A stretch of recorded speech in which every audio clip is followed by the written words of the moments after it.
Welcome to From Shadows to the Block, a collection where the characters don't just exist, they breathe, they fight, and they survive. If they're lucky. The Witness, a short story by Brian Eldridge Sr. 2026. Rita watched her friends on stage, their sequin shirts catching stray, colorful lights like 1,000 tiny mirrors. Rita cocked her head back and cackled. She slapped her knee and dropped her glass on the table, the ice swirling with cherries and a hint of amber liquor. They sang a terrible but spirited rendition of En Vogue's Hold On to the delighted karaoke night crowd. They walked back and forth across the stage, swinging their hips and making eye contact with the men in the crowd. Rita was having a good time. She loved seeing her friends be extroverts. She lived vicariously through them. She had to dodge the intrusive thoughts bombarding her. Get on that stage, girl. Let yourself breathe. Let them see who you really are. Rita knew that she had the it factor when it came to vocals. As far back as 10 years old, everyone said she was exceptional. She didn't believe it until she and 2 other girls won the state competition for trios when she was 15. She may have been a star, but life got in the way, along with bad decisions. But most of all, a complicated love cajoled her to take the wrong fork in the road. "Rita!" Janine laughed, snapping her fingers in her face. "Earth to Rita! Where you go, girl?" Rita gave a soft laugh and reached for her glass, finding it empty. That had been her third of the night, and it was time for her to call it. She knew the next day was going to be an early wake-up call at the nursing home. "Nowhere," she said. "Just faded. I need to get out of here. I have a stack of paperwork waiting on my desk." Rita said her goodbyes and walked to her gray Honda across the street in the secured parking. She looked back and forth, keenly aware of her surroundings. Before she got in, she stopped. An echo of a scratching sound bounced around the concrete structure. Passing headlights forced a long shadow to swoop across the parking lot. Her keys were in one hand, while her other hand gripped the orange box cutter buried in her purse. She gave the parking lot one more careful look before opening the door. In the car, her satellite radio glowed to life. Driving down Montgomery Highway, she found herself only moments from home when the DJ came on with a news segment. In case you missed it earlier, Louisville, Kentucky hip-hop artist Slice was killed yesterday in a drive-by shooting. His real name was Sylvester Lewis. There are no suspects in his murder. Lewis is survived by his mother and his father. We want to send prayers out to his family and loved ones. Let's play his track, Just One Hit. The heavy bass line dropped before Slice's smooth voice spread through the car as the windows throbbed with the music. Rita's eyes were heavy with tears, and she couldn't hold back the oncoming wave. She drove to the next stoplight and sobbed. She bashed her fists violently into her steering wheel as car horns behind her began to blare. Rita leaned back in her seat, hands shaking as cars slipped past her. The world continued to move around her, but she couldn't. After hearing that name, Sylvester Lewis. Rita gave herself another 30 seconds and finished her drive home, the whole time replaying what she heard and the random nature of hearing it now. When she got home, she tossed her purse to the couch and padded across the living room into her kitchen to grab a bottle of water. A small headache had begun to form when she flopped onto the couch and let her mind wander. Sylvester Lewis was her father's name and the name of her nephew. Her brother named him after their father. Sylvester is what? 23 years old now? Was. She took a long gulp of her water and grabbed her phone. She scrolled the names, finding Kelvin Lewis. Her thumb hovered over the name for what felt like an hour. Rita wanted so badly to call her brother. She had missed their father's funeral. Now his son was dead. A boy she hadn't seen since he was around 5 years old. The boy who used to bounce on her knee. The little man who she bought diaper cakes and boxes of baby wipes for. He probably didn't even remember me, she whispered as her voice caught in her throat. She took another sip and put her bottle on the table before walking to her room and going to bed. When she woke up the next morning, the sunbeams splashed across her face. Her eyes were tight, and her body ached. After a stretch, the news of the previous night dropped over her like a wet blanket. She sat up on the side of the bed and rubbed her eyes. When she got in the car last night, she had every intention of going to work this morning. That wasn't going to happen today. A quick call to her administrator, and she had taken leave. "My nephew died," she whispered. For 2 days she wasted away on the couch, willing herself up only to relieve her bladder. As she washed her hands, a brief glance at her reflection stretched into an extended scrutinization. Instead of the woman of 41 in 2026, she saw the youthful glow of her former self. She delicately brushed her cheek with the tip of her finger, imagining the touch of another she hadn't experienced in a lifetime. Decisions she made, as well as decisions made for her, put her here. A growing need to know built anxiety in her core. She grabbed her cell phone and opened Facebook. She signed into her account, screen name Rita Gordon, the simple picture of a light green lotus as her avatar. A few searches, and she found the Louisville rumor mill.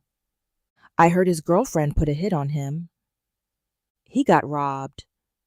I heard Duane Clemens clipped him. No, she whimpered. Rita dropped her cell phone. It bounced off the edge of her table and spun under her couch. She shuddered a gasp, air not quite escaping her lungs. She kneaded her hands together and then paced to the kitchen and then back to her room. The sound of metal on skin resurfaced in her memory. Her heart thumped with every collision. She thought about Duane every day, just like she thought about the rest of her family and Reginald.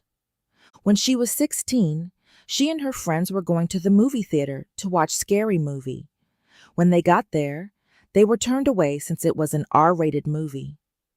As they walked away, a two-tone champagne and ivory-colored Lexus pulled up, and out jumped a young man who was 6'1", 200 pounds of raw swagger. She locked eyes with him, taking notice of the swisher in his mouth and the swinging Cuban link chain. Everything seemed to move in slow motion as he approached. After only a couple of steps, she realized he was coming towards her and even talking to her. "I'm Duane," he said, extending his large hand to gently touch hers. "Hi, I'm—" She got to see the movie that night despite her age. Duane was 18 and he got her in. Getting whatever she wanted, as a high school junior, was something different for her. Her family wasn't poor, but she had to work to get the extras until she met Duane.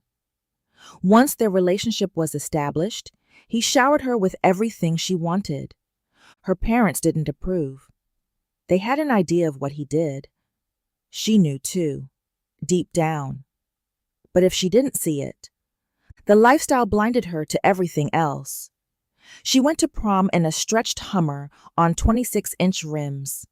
Duane took her to Montego Bay for her 18th birthday. When she got back, her parents had packed her things. Duane opened his doors for her, and she moved right in. By then, she had mostly forgotten her singing. She sang while she cooked or in the car. It had become a hobby and not a dream. Occasionally, she would take the stage at Duane's club, The Hill. When their best friend Reginald wasn't performing with his group, she would get on the mic to perform. Her soulful sounds drew comparisons to Jill Scott. She considered pursuing things further. She saw how Duane was focused on Reginald's career. She wondered if he had time to help her, and she never followed up. Rocking the boat wasn't necessary. She was mostly content with her life and with everything she had. Singing was just extra. Life between her and Duane was smooth until she came to the hill looking for him one night. He was late coming home, and he wasn't answering his phone. Only a few cars were in the parking lot, as the club had long since closed for the night. She saw Duane's SUV and a Porsche with Illinois plates. She went inside and found her way to his office. The smell of rum and bourbon stuck to the air, moist, sweet, and sticky. She walked down the soft red carpet to his office at the end of the hall. Lightly pushing the door ajar, she saw Duane just as he slapped the barrel of his gun across a man's face. Duane and two of his most loyal lieutenants, Earl and Hank, stood with their backs to the door. The man knelt on a plastic tarp, and the crackle of their weight shifting across the tarp played in her mind like static, disguising what she really saw. The man wobbled on his knees after the crack of the gun across his nose. His head hung loose, and blood, tears, and snot dripped from his face. Each hit made a slapping crack that turned her stomach. He reached up and begged for mercy, but Duane hit him again. That's when he saw her. The fear behind his bruised face spilled onto the floor like the blood from his wounds. She recognized him as a business partner, Rico Antares. The metallic smell of his blood, the rattling of the tarp, and the wet slap of each blow was a symphony of horror to her senses. She quickly covered her mouth and backed out of the room. Before she could get out of the club, she threw up in a trash can. Duane never mentioned Rico again, and she never saw him around the club after that. Despite his unmitigated violence that night, Duane was still the same. He took care of her, protected her, and provided for her. But for weeks after the incident with Rico, she couldn't sleep. She was afraid to ask questions, and she was extra aware of his secretive phone calls and random late-night meetings. She also was extra careful with her own extracurricular activities. For a time, admitting that Duane may be watching her every move terrified her. Eventually, she had to let it go. She never saw anything like that again, making sure to never show up at the hill unannounced. In truth, aside from her own paranoia, life hadn't changed between her and Duane.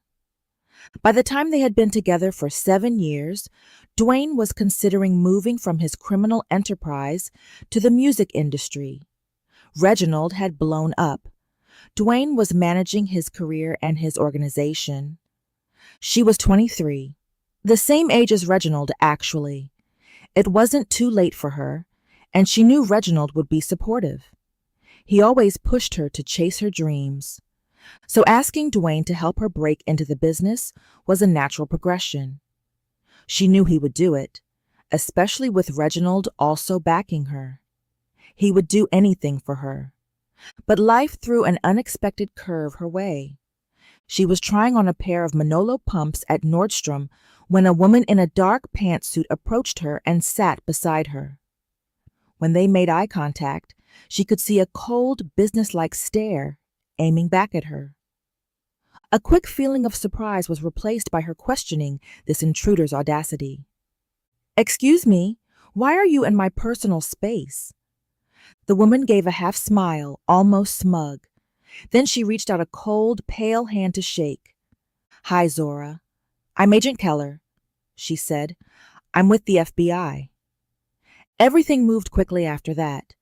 She was whisked away to the police station, where the FBI talked to her about the situation and delivered her an ultimatum. Either you testify against your boyfriend or you go to prison. You've got 24 hours to decide. If you tell Duane, the deal is off, Agent Keller said, her voice like February wind in the dank interview room. Zorah began to stand, but Keller cut her off. "Those prison bitches love pretty petite girls like you," she whispered into Zorah's ear. Zorah stood straight up, lifted her shoulders, and balanced herself. She wasn't going to be intimidated by Keller. She wasn't ready for prison, obviously, but she never backed down in the face of threats. "I bet you do too," Zorah snapped back, before turning to exit the room. Zorah calmly walked down the hall, her eyes wide and her ears registering the sound of each clunking footfall on the tiles on the way out. She could feel the eyes on her, and she knew that some of the people knew who she was. "That's Duane Clemens's wifey," one man whispered just loud enough for her to hear as she passed. A man in cuffs coming her way ducked out of the way, forcing his escort to stumble against the wall. Zorah kept her head down until she got outside. When she stepped out, her breathing became gasping. She dropped her purse and bent over, her hands on her knees. "You okay?" a masculine voice asked. She could see his polished black shoes leading to his crisp khakis. As she straightened, her eyes went up to his hands, where she saw a wedding band, a dark, muscular arm, and a black golf shirt with LMPD on the sleeve. She saw his name badge, Detective M. West. "Yeah," she said, catching her breath. "You need a ride home?" he asked, pointing at a squad car across the parking lot. Zorah silently shook her head. She had dealt with enough police for the day. "If you change your mind," he said, handing her his business card. His name was on the front with his office number. On the back, another number was written in thick, dark ink. He gave her a tight smile and walked away. Zorah reached into her purse and pulled out her phone. She found Duane's number and almost dialed it. She found Reginald's number, but realized he may have been out of town. Instead, she scrolled further and chose another number. "Hey," she said, "can you come pick me up at the police station?" Half an hour later, she found herself in her brother Kelvin's Explorer. "What did he do?" Kelvin asked as they traveled on the Watterson Expressway. Zorah frowned, but chose not to speak. She stared straight ahead until she saw the reflection of her nephew's soccer ball in the back seat. "How's little Sly?" "Bad as hell. Drumming everything in the house," Kelvin said, a small chuckle escaping. A few more moments of quiet passed when Kelvin began to speak. His voice dripped with sadness. "You know, Mom and Dad just want you to come home. They won't even be mad." Zorah sniffled, and a tear tumbled down her cheek. She reached over and put her hand on her brother's hand and gave him a melancholy smile. They stayed that way until they got to Nordstrom, where she picked up her car. She had to consider everything. They wanted her to tell them what she saw. Agent Keller had photos of Rico and Taurus. She had pictures of Duane by himself. Others with him and Earl and Hank. They were going for a Rico case against Duane. Ironically, they already had someone inside willing to testify. They didn't need her. This was a lifeline. If she testified, they were going to put her in the witness protection program. If she didn't, she was going to prison as part of his criminal organization. She had a little money stashed, and she considered hiring her own lawyer for advice.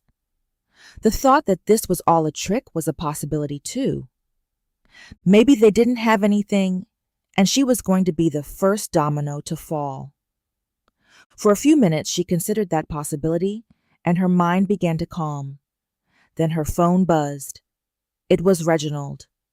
"Zorah," he whispered on the phone. "Yeah," she said, caution evident in her tone. "They picked him up at the airport," Reginald said, now fighting back a sob.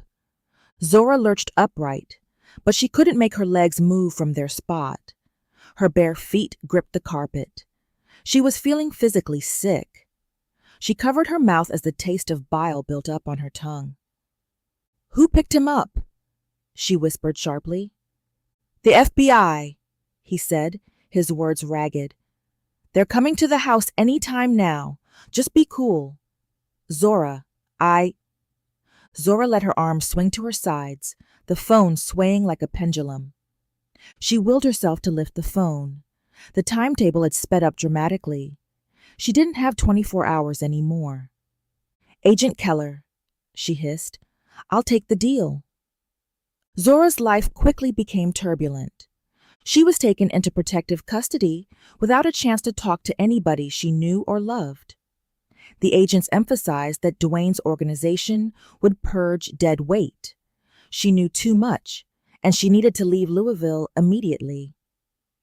Initially, they sent her to Virginia, where she lived in a luxury hotel for 6 weeks leading up to the trial. Her testimony was brutal. She sobbed through her description of Duane assaulting Rico. Zorah hadn't seen anything else. If she didn't give them that, they were charging her as an accessory. Duane sat in his seat, like a stone wall. His eyes focused straight ahead. Every syllable bounced off the face. He didn't react until she was finished.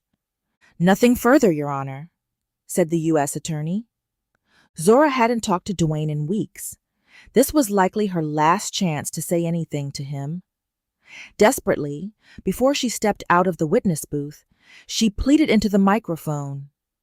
"I love you, Duane. I'm so sorry." The judge pounded his gavel as she felt the bailiff grab her by the waist and haul her away.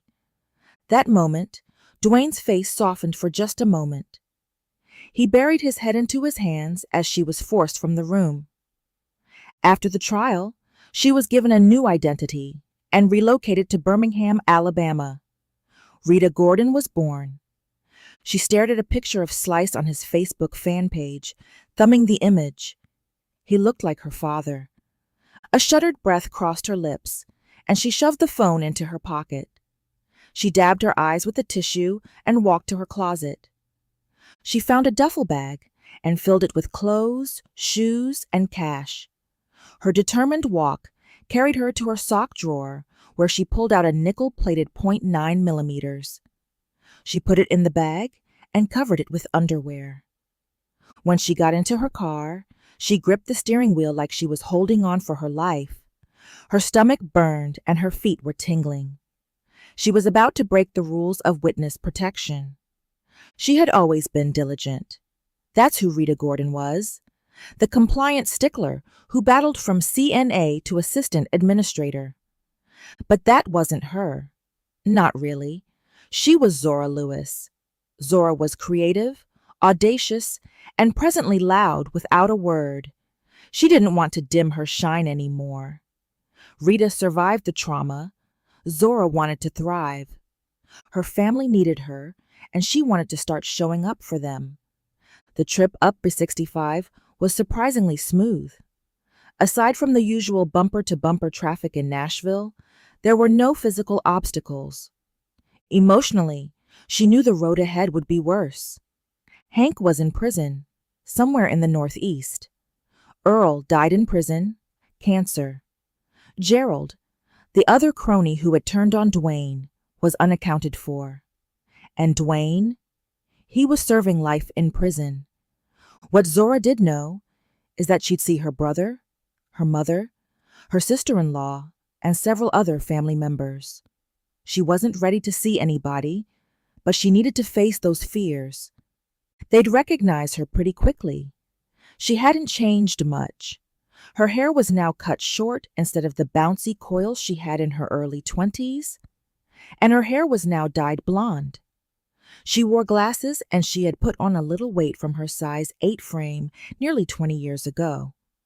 When she reached the Kentucky border, she felt her heart pound a little harder, and for a moment she began to doubt her decision. She pulled over to the side of the road and vomited into a ditch. Her body convulsed and her eyes dripped. She squatted down, giving her legs a rest. It wasn't too late to go back to Birmingham, but she wanted to be true to herself. She knew the marshals were going to be angry, but she felt in her gut she needed to face her fears. She got back into the car and continued on her way. When she saw the Louisville skyline, she noticed how much different it was. So many new buildings, and the city had sprawled out in every direction. Flashes of her and Duane riding through the city came and went quickly. The warmth of his touch, the comfort of his hugs, the spark in his lips. It was like a memory someone else tried to describe. For a moment, she wondered if she would get lost going to the hotel she booked, but she found her way to the Marriott by the airport without incident. That night was the wake, and the funeral was set for the following day. It was supposed to be a private affair with only family and close friends in attendance. She decided that she needed some rest to prepare herself for everything to come the following day. When she woke up the next morning, she noticed that her phone had several missed calls from an unknown number. She knew it was probably her handler. She'd reach back out when she got back to Birmingham. Whatever the consequences, she'd face them. She arrived at the funeral, and the quantity of people was dizzying.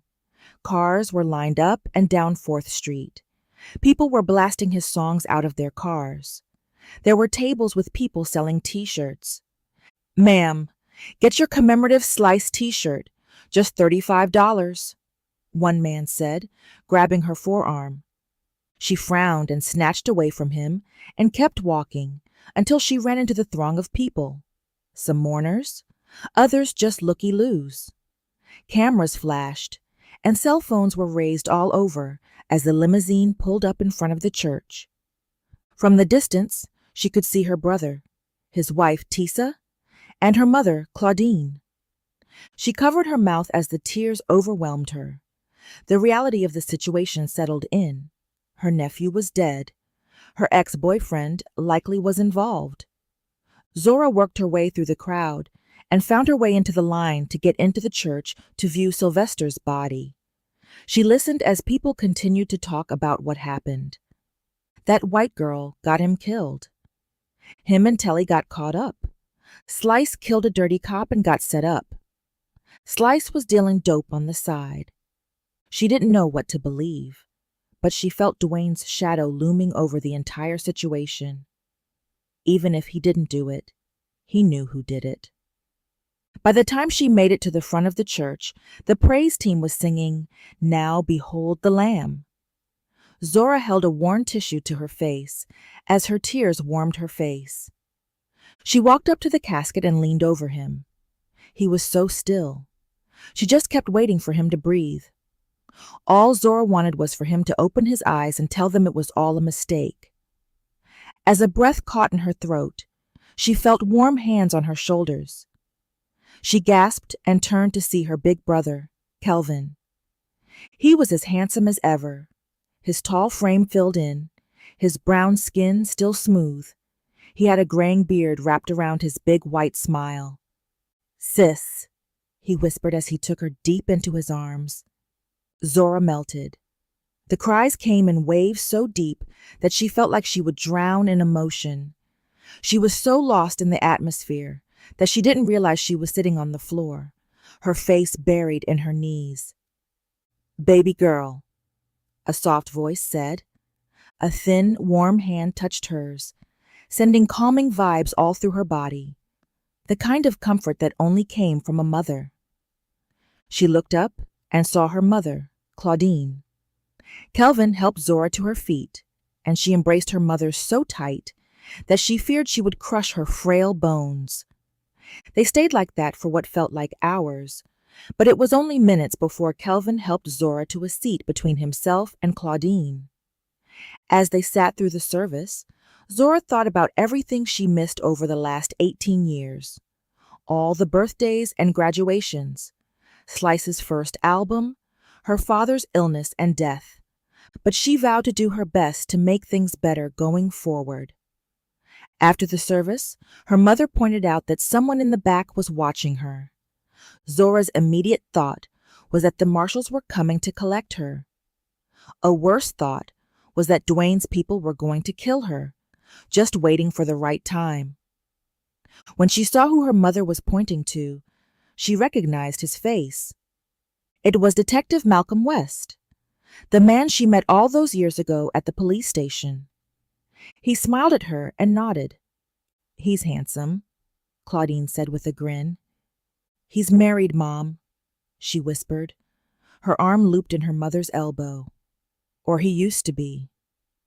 Before they could take more than a couple of steps, she felt another hand on her shoulder. "Zorah," said a smooth, deep voice, "is that you?" She turned to find Reginald Morgan standing there, towering over her. He looked amazing. His suit was crisp.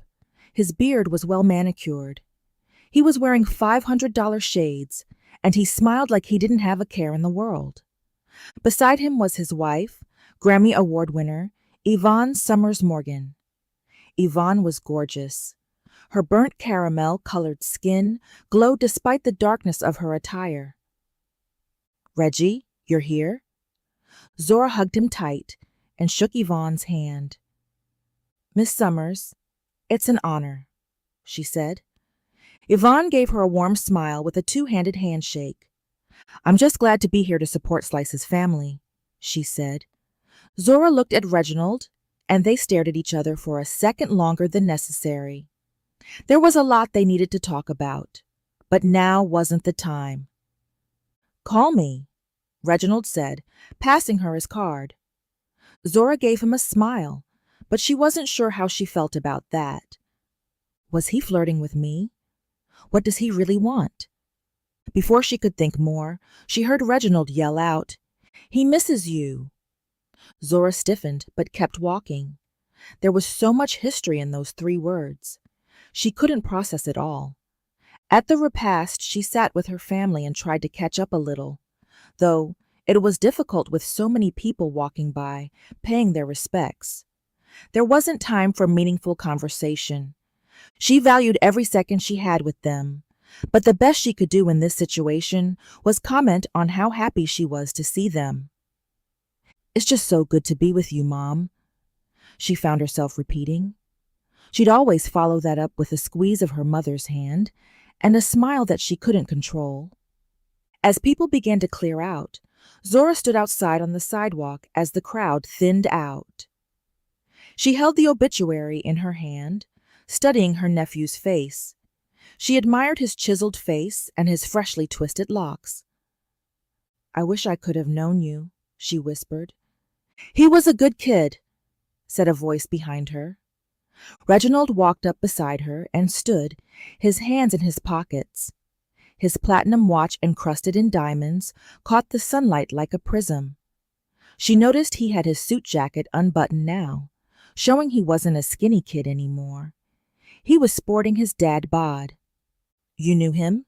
she asked. Reginald took a deep breath and stared off towards the trees in the distance. "Yeah, I was mentoring him. Me and Yvonne's record label handled his album." Zorah smiled and imagined her nephew in the booth with the microphone, the crew all around making sure he sounded his best. "He was good?" she asked, hope displaying over her face. "He was talented. He just needed to focus. He let this white be—" He caught himself and looked back at the steeple of the church, his face grimaced. Zorah caught his quick glance, feeling the discomfort. White girl got him caught up, lost his focus. Sylvester could have been great. Zorah wanted to see Reginald's eyes. She put her hand on his shoulder, and she felt his muscles loosen at her touch. He turned and faced her, still wearing his shades.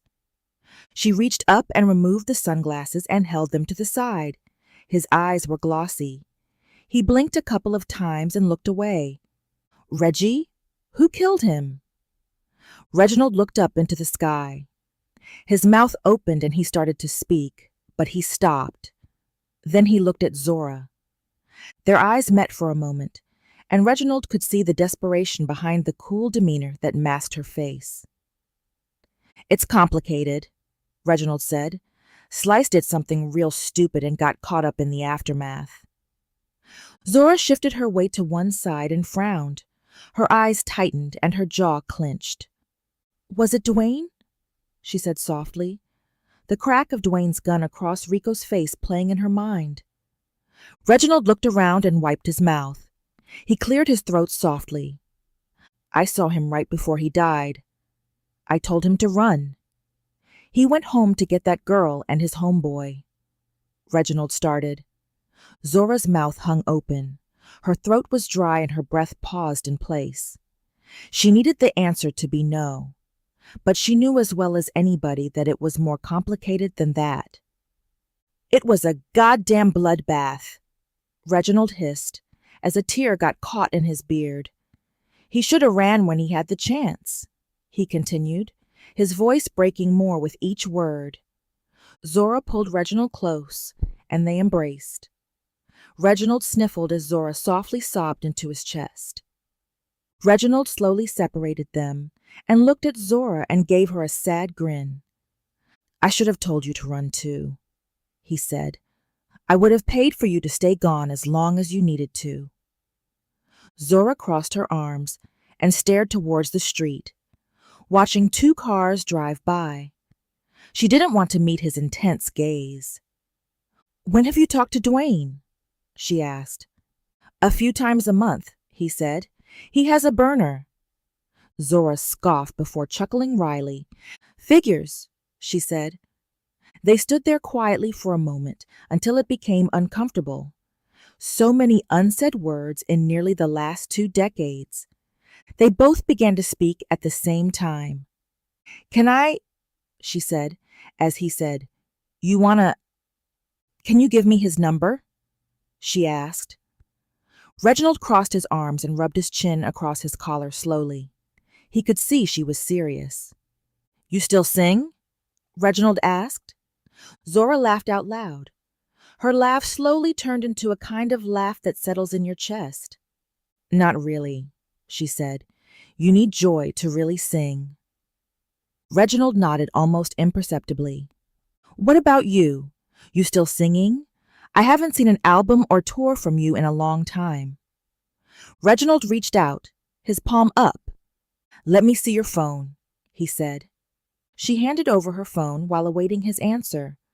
I focused on helping everybody else reach their dreams. Mine are already fulfilled, he said, after punching in the number and giving the phone back. Zorah smiled at him and then put a hand on his cheek. She walked back towards the church, still holding his shades. You think you slick, Zoe, Reginald chuckled. She put the shades on, not breaking stride. You got 10 more pair like 'em, she joked over her shoulder. You still smell good, Zorah, Reginald yelled back. Zorah turned with a quick smile before she flipped him the bird and continued back to the dining hall. That evening, she sat on the couch at her mother's house. A cup of ginger tea sat cooling in front of her. She held a photo album in her lap. Each page was filled with unlimited memories that she shared with her family. What was most surprising was that her prom photos with Duane were cataloged right beside the birthday and vacation photos. She pulled out the picture and turned it around and read the back. Zorah and Duane, senior prom, 2002. She let her hand drop into her lap, and she looked over to her side where her phone rested on the couch. After cracking open another photo album, her phone rang. When she answered, it was her administrator. Rita, she said. Hey, Caroline, is something wrong? Caroline never called Rita when she was on PTO, or after hours unless it was an emergency. No, Caroline said. I just wanted to reach out and give my condolences again on your family's loss. Zorah sat back and let her head relax on the couch cushion. The cool felt good on her neck. Thank you, she said, ready to end this call. You got flowers here today, a very large bouquet of green lotuses, she said. Zorah leaned forward.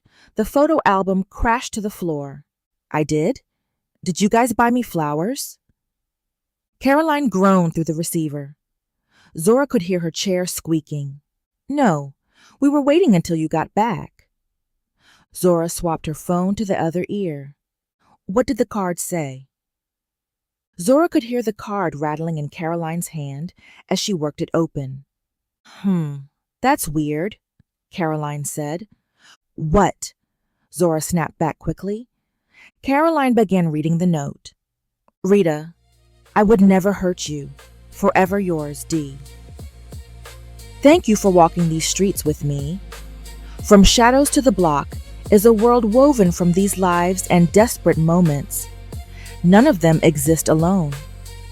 Every story here echoes into the next. I'll see you In the shadows,